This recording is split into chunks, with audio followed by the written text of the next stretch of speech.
What is happening in Iran? Why people are protesting against the regime?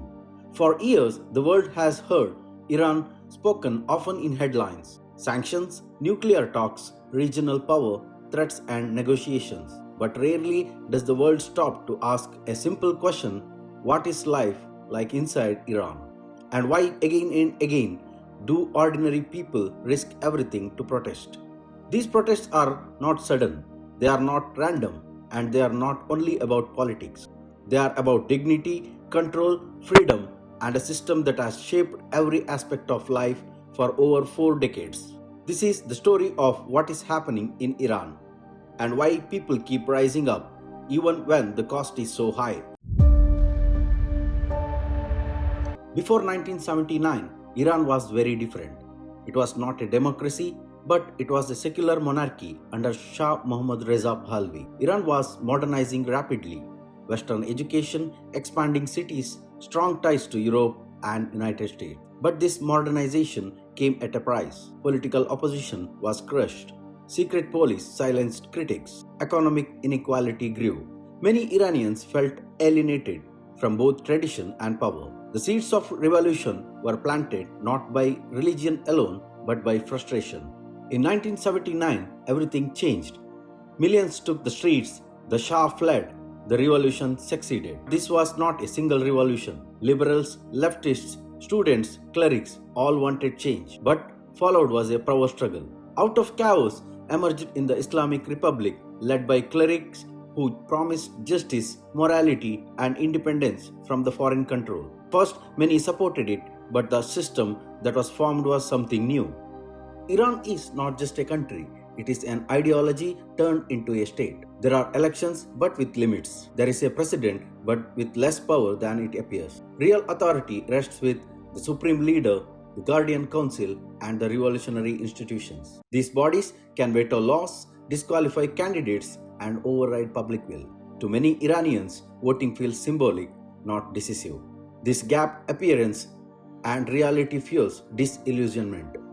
In Iran, politics does not stay in government buildings. It enters daily life. Dress codes, behavior rules, gender segregation, moral policing.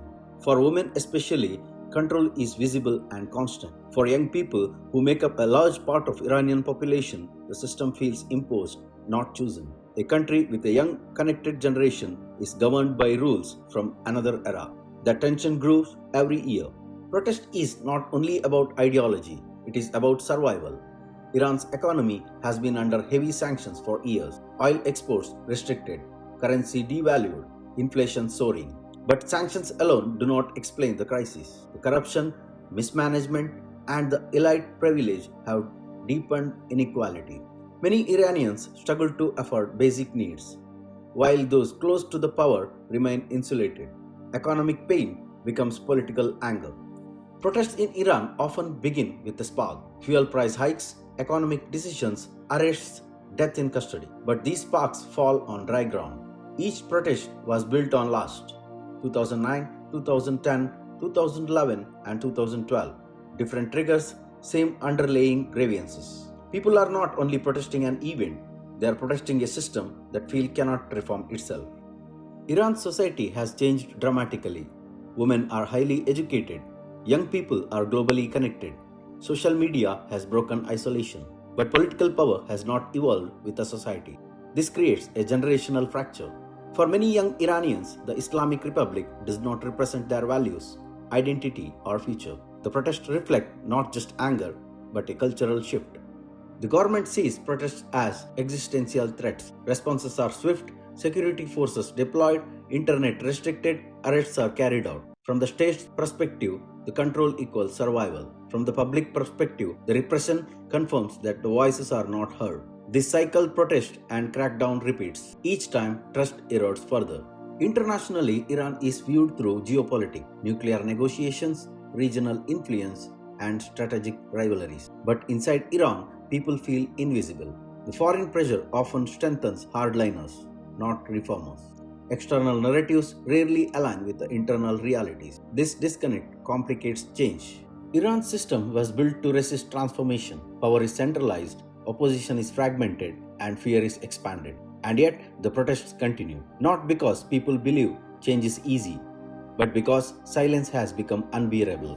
What is happening in Iran is not a single protest. It is a long struggle between a state and society moving in different directions. The future remains uncertain. But one thing is clear: these protests are not going away, because beneath them lies a simple demand shared across generations: to be heard, to be free to choose, to live with dignity. This is not just Iran's story, it is the story of what happens when power refuses to evolve and the people refuses to remain silent. Thank you.